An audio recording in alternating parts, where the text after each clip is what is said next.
Hi, magandang araw sa inyo mga Taurus signs, mga kuchikoys at kuchikoys ko sa Taurus signs out there. This will be your general quick reading or message, no, regarding sa career or job aspects that we have as of the very moment. So mga kuchikoys at kuchikoys kong Taurus signs, tingnan natin dito yung mga magre-resonate or mga hindi magre-resonate sa inyo, no? So, again, sinasabi ko lamang na take what is resonating with you, mga kuchikoys at kuchikays kong Taurus signs, at don't take what is not resonating regarding sa reading natin sa ngayon. So, tingnan natin dito, mga Taurus signs. Okay.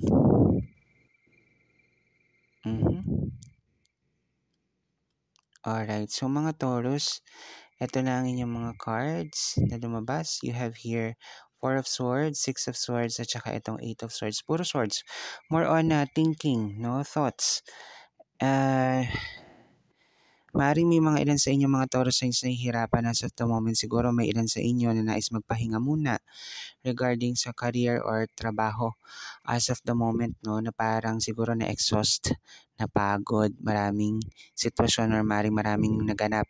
Kasi ang dami sa inyo naiipit sa sitwasyon maaaring marami sa inyo rin. Hindi naman natin masabi, no, ay may mga pinagkakautangan sa trabaho or maaari ring namatayan sa pamilya. Tapos ay biglaan naman nagkaroon ng problema rin sunod sa trabaho na parang gusto na lamang na magpahinga muna or mag-resign, no?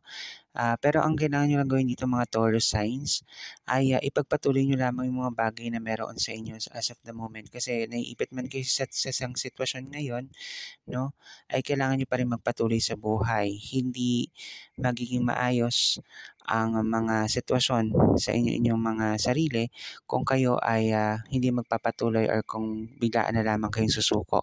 So ibig nga sabihin na to, no, kung kayo ay susuko na lamang bigla sa isang sitwasyon, ay walang magandang idudulot ito sa inyo.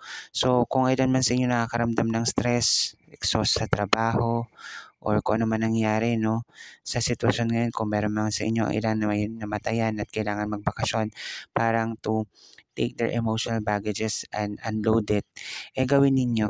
Magpaalam kayo sa inyong mga boss or mga superior sa trabaho para makapagbakasyon kayo ng maayos at ng tama para at the same time matanggal ninyo yung mga stress or pagod na nararamdaman ninyo, especially mga emotional baggages. Kasi nakikita ko dito with the bottom deck, merong death card. So, maring ilan sa inyo nga ay namatayan at nais mo na magpahinga sa inyong trabaho, no?